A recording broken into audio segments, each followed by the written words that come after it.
bookish friends, welcome or welcome back. I am Elizabeth, this is Reading Riley, and today I'm starting a vlog where I read new release thrillers.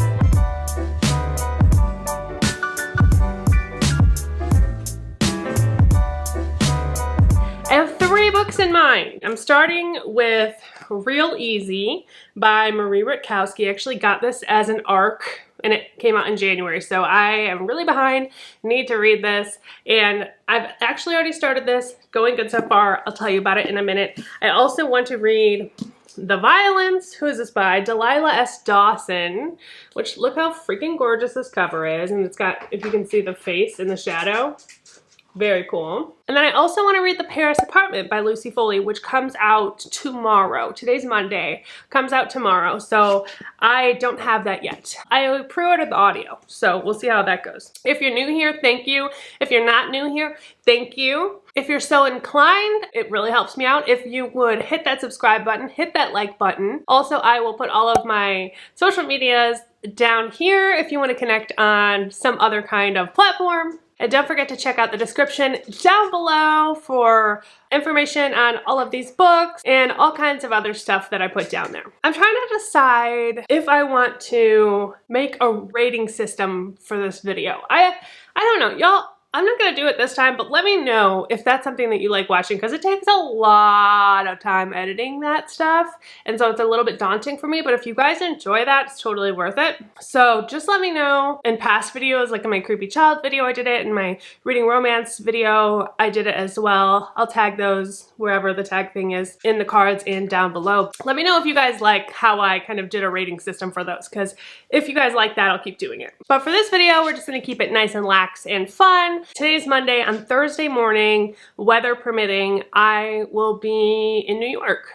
So I have 3 days and 3 books that I want to get through before then. The first one is Real Easy by Marie Rutkowski. This is a feminist thriller. It's set in 1999. I'm definitely getting the 90s vibes from it. So for any of you like me who are in their 30s, you might enjoy that aspect of this.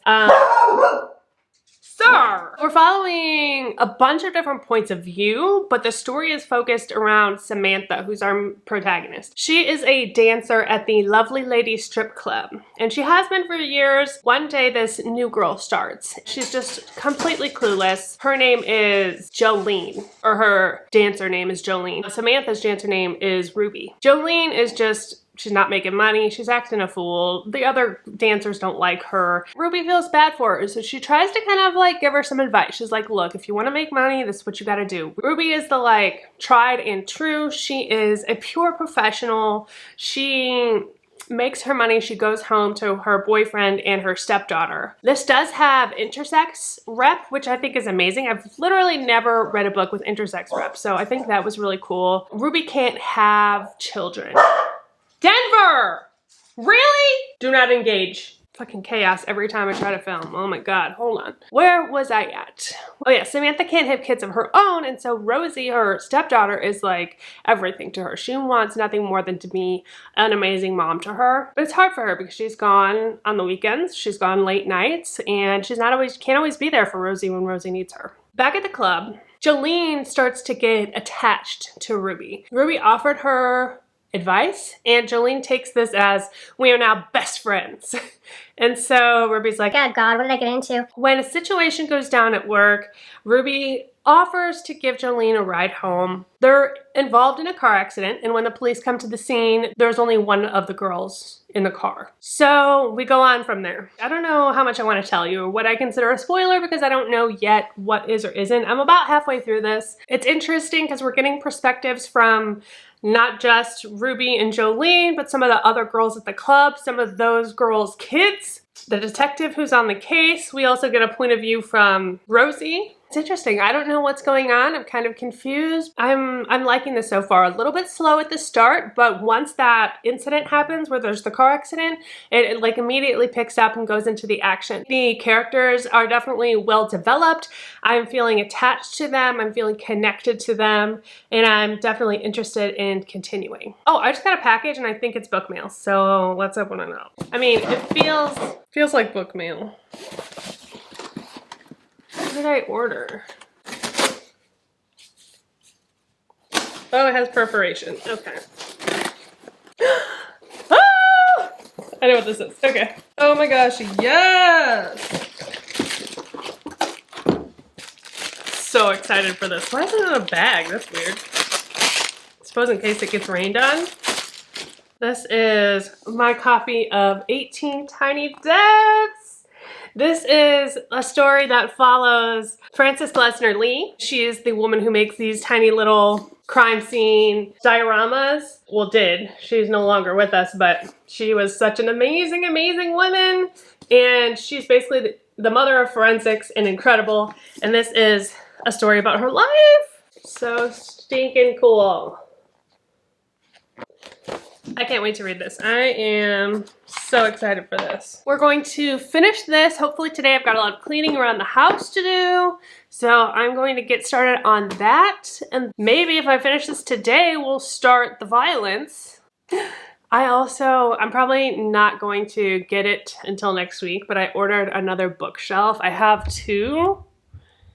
And it just always feels like not enough. So like and my books are all getting crowded, and I have like all of, I don't know if I can turn this. I have all of these books. Shit. I have all of these books up here that I can't fit onto my bookshelves, and I've got just like all kinds of other shit. So I'm really excited to get one more of these. It'll go right there. Just popping in because this audio just took a turn that I was not expecting, and I don't know how I feel about it. This is not following the rules, which could be great, or it could suck. Okay, I took a break from my chores because I had to get some work appropriate clothes. I've never worked in an office before, so I don't have anything office appropriate, so I'm like, I'm gonna go to the thrift store, just see what I can find. I'm at the thrift store. Everything in there is $1. Everything, literally everything. Anyway, I pull up. There are very few spots left. I pull up, and right next to me, this is a different car, but right next to me were a couple of teenagers fucking in the back seat. That was so awkward. Anyway, so I got 14 items, and I think I've discovered my business professional taste because it's pretty laid back. So I'm thinking I'm gonna go for like a vintage vibe, maybe like a vintage blazer with like you know, like a cute t-shirt and some like heels, so it's like more laid back but still professional, but then I can have some style because I've really been trying to figure out how I'm going to make dressing appropriate for work stylish. Anyway, I'm sweating. Oh, I finished the book. I'll tell you about it. You know, I may need a little bit more time to sit with this to fully understand my thoughts about this. I didn't love it. It wasn't a thriller in the sense that I was hoping it would be a thriller. There's definitely a mystery within this, but it's veering on women's literature, I guess I would say. There's a lot of feminist discussion within this. There's a lot of talk about connection and relationships, and also who we are in the world, how we view the world, how our interactions with each other, and as a woman, how that makes you unsafe. It was kind of sad in general. The big twist I didn't guess, but when it was revealed, it was not revealed in a way that was shocking to me. It was just like, okay, that's what happened, all right, what next? And I was wrong when I said Samantha was the protagonist. Is there a protagonist? I don't know, because it's really about all of these women together as a whole, their life experiences, and what it means to be a woman. It's not in the physical book, but on the audio version, there is an interview with the author at the very end. So that was pretty cool. I enjoyed getting her point of view as to why she was writing this. She also said that she finds it easy to write simile and metaphor and make a line pretty, and that she was most proud of herself in moments when she resisted that urge to do that, because she said, I don't want to misquote her here, she said something along the lines of, she didn't say cop out, but it's almost like a cop out to try to compare something to something else instead of the actual object that you're describing, which I found interesting because I feel the opposite of that. I feel like, sorry, my AC just came on. I like to have that symbolism when I'm reading. I like to have a little bit of a flowery writing style.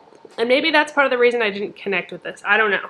I didn't think the writing was bad, but overall it was just okay. I just don't know who I would recommend this to. Like, I guess if you like women's fiction, I guess if you like a little bit of a mystery but nothing too gory, like this wasn't dark. More talking about life and our place in the world than it was about this mystery and this killer. That's all I really have to say about it. Like, I don't know who to recommend it to be honest, I don't. And if I can think of something, I will let you know. But until then, I am gonna start the violence while I continue cleaning my house. I'm about 20% into this book, and I have not picked it back up yet today because I have spent the entire day, well, the last 2 hours watching Jess and Mara and Bethany and a few others talk about Squeak Horror. They had a live for it and I didn't catch it, but it just came on after watching something else and I've been hooked. So I need to put it down and continue reading this. But so far, I'm kind of confused. I kind of like it. I kind of don't. I don't know where I stand. I didn't even really tell you what this is about. So the like quick synopsis here says, 3 generations of abused women must navigate their chilling new reality as a mysterious epidemic of violence sweeps the nation in this compelling novel of self-discovery, legacy, and hope. So far, the main protagonist is Catherine. Is that her name? Chelsea. Everyone in her life sucks. Her husband sucks. They got married very young and she got immediately pregnant in college. So she kind of got sucked into this relationship with her husband and really never knew anything else. And then over the years, he'd come home from work every night. He'd have a bunch of drinks, and then once he started drinking, he would literally like choke her until she'd pass out. Like that, he got off on that shit. Gets off on it. She has 3 daughters. Her daughter is also in a relationship with this like really popular dude, but she doesn't really like him and he's trying to pressure her to do things, and so she's kind of resisting that. And then her mom, I don't know any of her backstory yet, but it says 3 generations of abused women, so I'm guessing we're going to hear more about the mom's history too. But from what I know so far, her mom's a piece of shit to her. Her mom's judgmental and not helpful and just like this overlord. There's this disease, right, that's going around called the violence, and it's making people blank out, remember nothing, and then destruct, kill to like bloody pulps and just destroy.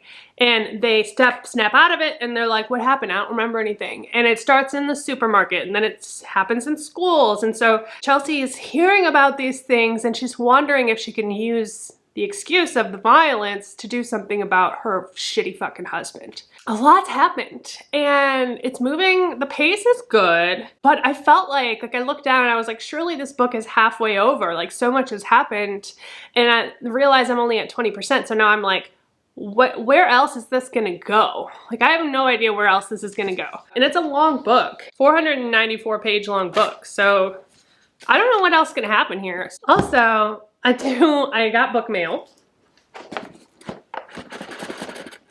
I'm waiting on a few books. So I just opened this and immediately got emotional because I was not expecting this. I literally had this pre-ordered and canceled it because I was like, well, I pre-ordered the audio. So I was like, I know I'm gonna read this.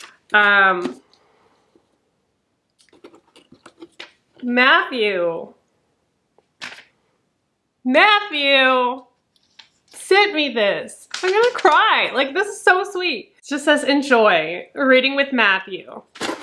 Matthew, you're so freaking sweet. I can't believe you thought to order this book for me. And I'm reading it in this vlog. What? Like, I'm literally getting emotional. The serendipity.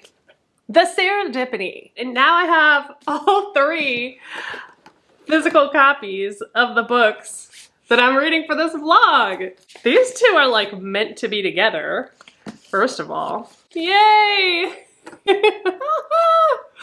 Oh my god, that was so sweet, Matthew. Thank you so much. And y'all, if you do not know Matthew's channel, Reading with Matthew, I'll link it in the description below. Go check him out. He's amazing and wonderful and lovely. Oh, that's just so sweet. It's so sweet, so thoughtful.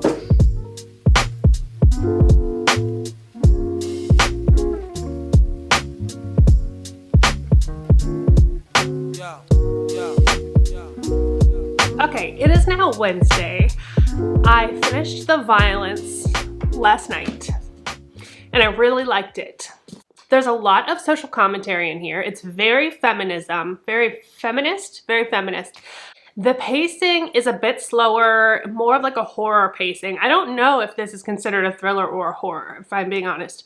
It may be a horror. I mean, it's definitely, some of the things in here are definitely horrific, but not more so than like a thriller. But pacing wise, I would say it is definitely more like a horror book. It's very slow and controlled, a bit of a slow burn, but also a bit of an kind of epic adventure in its entirety. I was wrong earlier when I said that Chelsea had 3 girls. She has 2 girls, Brooklyn and Ella. Brooklyn's 5, Ella's like 17. So basically we're following them, and we're following her mom as well, Patricia. I may have judged Patricia a little bit too harshly, although she is a bitch. This is part of the reason why I like this, because this is a journey for all of these women. For all 3 of these women, and the description was exactly correct in that way, because Patricia is going on her own journey to learn how to love. Chelsea is going on her journey to learn to take up space and to have self-acceptance and self-love. Ella is going on her journey. Her kind of arc as a character is that she is not going to be afraid. She's not going to live in fear, which is understandable because she's grown up with a fucktard, abusive father. In some instances, having the violence for some women is almost like having this superpower, because they don't have to worry about not being able to defend themselves anymore. They discover, I'm going to avoid spoilers. There is a really cool part of this book that I want to tell you about, but I'm not going to because I feel like it's a bit of a spoiler.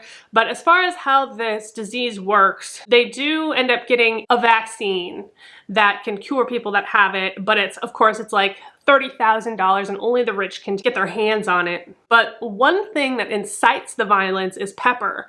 So some people who have the violence, who feel like they need to defend themselves, they'll keep like pepper in their pocket or something and like sniff pepper, and then it just like brings it out. So if they have to defend themselves, then they can. So it's really cool like how the world is built, because it's set approximately 5 years into the future from now. So there's a lot of reference about the panorama. Oh, here he comes. Hi. Oh my gosh, you're so cold. Oh, buddy. It's raining, huh? Oh my goodness. Okay. Oh, gross. By the way, it was 84 degrees when I started this vlog, and it's 24 degrees outside right now. And I don't know if I'm going to New York anymore because our flight got canceled twice now. So we gotta see if we can even find a flight. Anyway, all of this reference back to the panorama, where it's almost like nostalgic for them at this point, because the violence is so bad. No, no, no, no, no, no, no. No, no, no. Put that right there for now. Because the violence is so bad, it makes the panorama look like the good old days. You know what I mean? They're like, oh, remember when Tiger King came out and everyone was so excited about that? It was so cool. So it almost kind of is cathartic reading this now, because you're like, okay, it could be worse. It could be much worse. As bad as it is, it could be so much worse. So I thought that was really cool. It's a really interesting way to write in the panorama without it making you feel anxious. Sir, come on. Comparing this to Real Easy, this was so much better in direct comparison.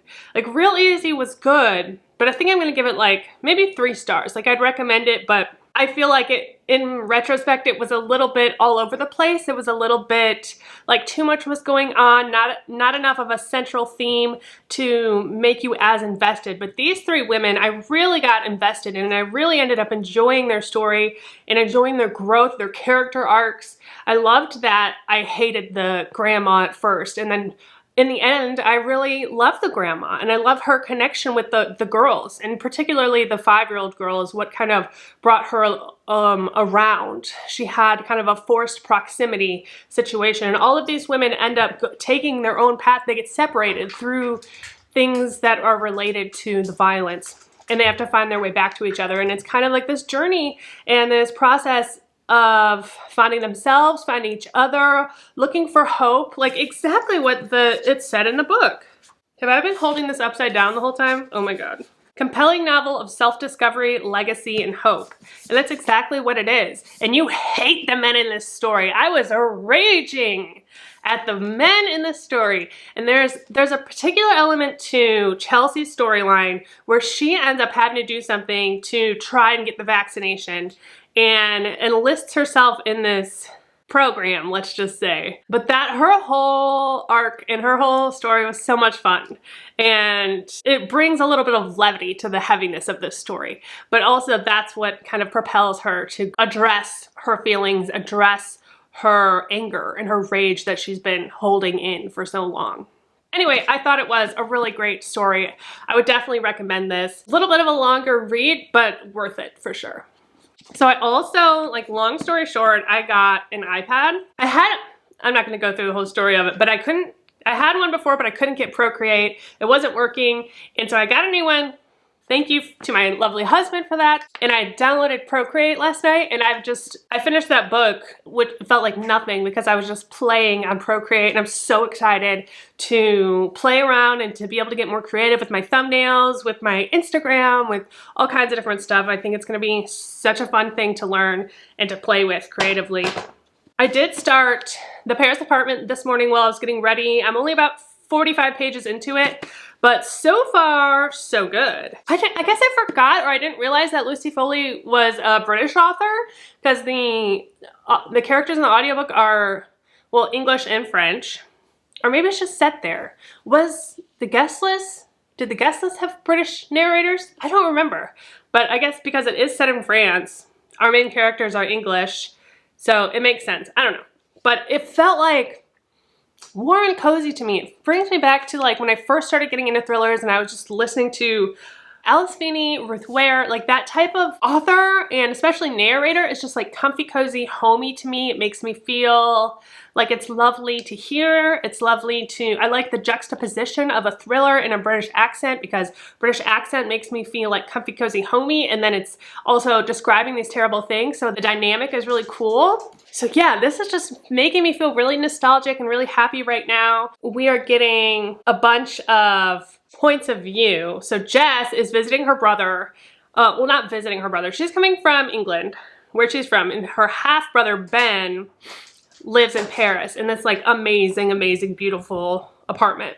She's running away from something. She's trying to escape something. She was working as a bartender at like the Copacabana or something. I don't know, some kind of bar or hotel or something. Something went down. She had to get out of town quick. So she comes to stay with her half-brother and realizes that he lives in this fancy ass apartment, and he's a journalist. Back up. It starts out in the prologue from Ben's perspective where he's telling her, hey, I'm waiting up on you. This is my apartment number. You know, I'll be here. And then somebody shows up who he's not expecting, and then it ends. So like something happened to the brother. We know that. Jess gets there and he's nowhere to be found. So she's got to find her way in. But basically we're getting the different perspective from all of these different people that live in the apartment. They all have their own monologues where they're like saying why they hate Ben. They're making observations about this chick. They're like, oh, she looks kind of familiar. She must be related to him. And each one of them sounds like they want to kill him for one reason or another. It seems like he came to live in this apartment for some reason. He started asking questions, doing his journalism thing, and probably delved into some kind of deep, dark secret that he wasn't supposed to find. And so they're all connected to that secret somehow. This is my assumption, obviously. But yeah, as you go through each one so far, they're just like, Ben Davis? Not Ben Davis. I loathe Ben Davis. How dare he invite guests? basically. And that's where I'm at. Today's the last day to read this. Well, maybe not. If I don't go to New York, I'll have a couple extra days, I suppose. I'm really enjoying it. So I think it's going to go fast. I think it's going to be good. We'll see. I like it so far. I'm interested. I'll get back to it and we'll check in a bit. So I finished The Paris Apartment last night. Today's Thursday. I'm literally about to leave for the airport. So hopefully I can get this edited while we are on the plane and get this video out to you guys soon. But thoughts on The Paris Apartment. I really liked this. It's well done. It's well plotted.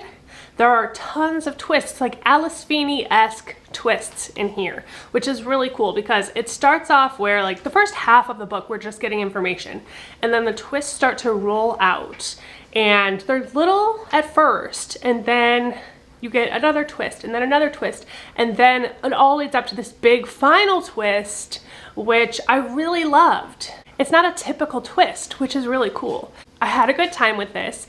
There was a little bit of a slower pacing, you know, towards the middle before we start to get to the reveals, but it definitely felt overall paced really well.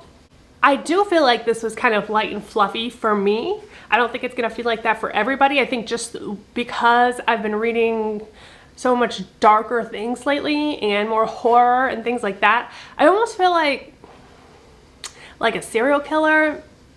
Don't get me wrong, I'm not a killer. Like, I've gotten into darker and darker things, and now like the lighter stuff just doesn't hit me like it used to.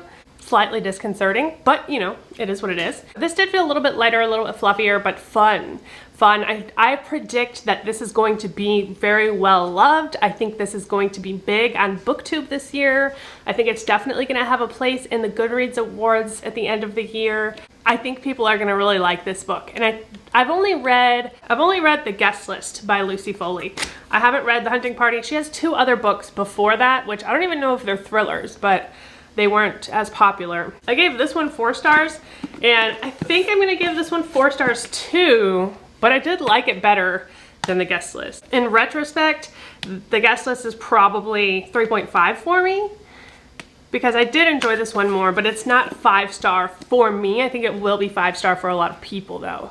Definitely think it was well done. The connections between the characters just come out of nowhere. Everybody's connected in some way. The littlest details come into play later in the book. Like, it all comes together and it's plotted really well. So I appreciate that from her. And this feels like an original story. It feels unique. Although it's not doing anything crazy, it's definitely, you know, relying on some basic tropes here, but it feels new and it feels fresh, and I love that it was set in Paris.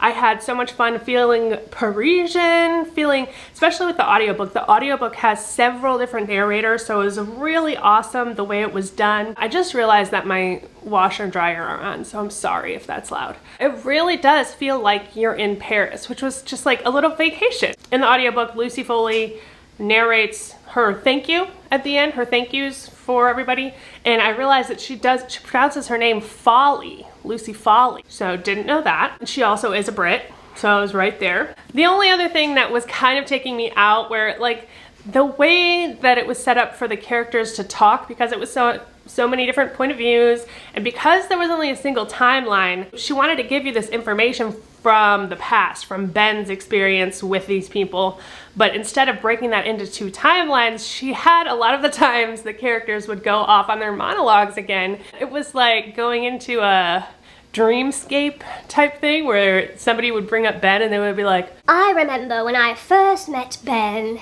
It was a cloudy day in November, and I saw him from across the garden. And I'm like, okay, here we go. So, you know, some of it was a little cheesy. It was a little cheesy to me sometimes, but overall, really enjoyed this. I'm gonna give it 4 stars. So let's go over all of the books that we read for this vlog. Overall, I'm really happy with all of these. Real Easy is my lowest rated. I think I'm gonna give this 3 stars. I like what it was saying. I think it was a little bit lacking in direction, and I wish it had done a few things differently. I wish it had fewer points of view because it made it seem a little bit chaotic. I wish it had more of a focus on the story. I wish Samantha had been our only protagonist and stuck with that story while still giving these themes that it was through the rest of the characters. I think that would have been helpful for it. But overall, I still like it. I still recommend it. And if you're looking for like women's fiction with a little bit of a thrillery mystery in there, definitely pick this up.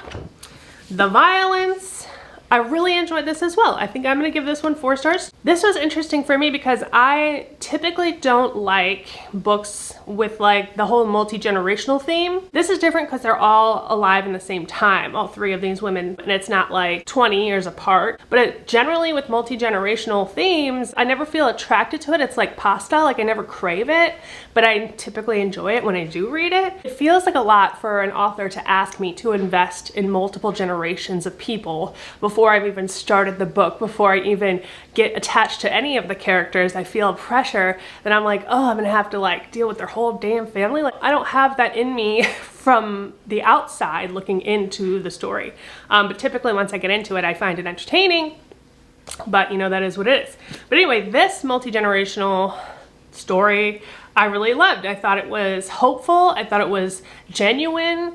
I loved the feminist aspect. I feel like it was definitely taking a stance, had a well-formed scope. Even though it was longer and it was a little bit slower paced, it felt like it was all leading to a specific point, which it did, and I feel like it accomplished what it was trying to do. I definitely recommend this one. I don't think it's going to be as widely loved as The Paris Apartment, but it is one that I think is very well done. I'll definitely read from this author in the future, Delilah S. Dawson. I don't know if this is a debut, but I've never heard of this author. One of the most gorgeous covers, like ever.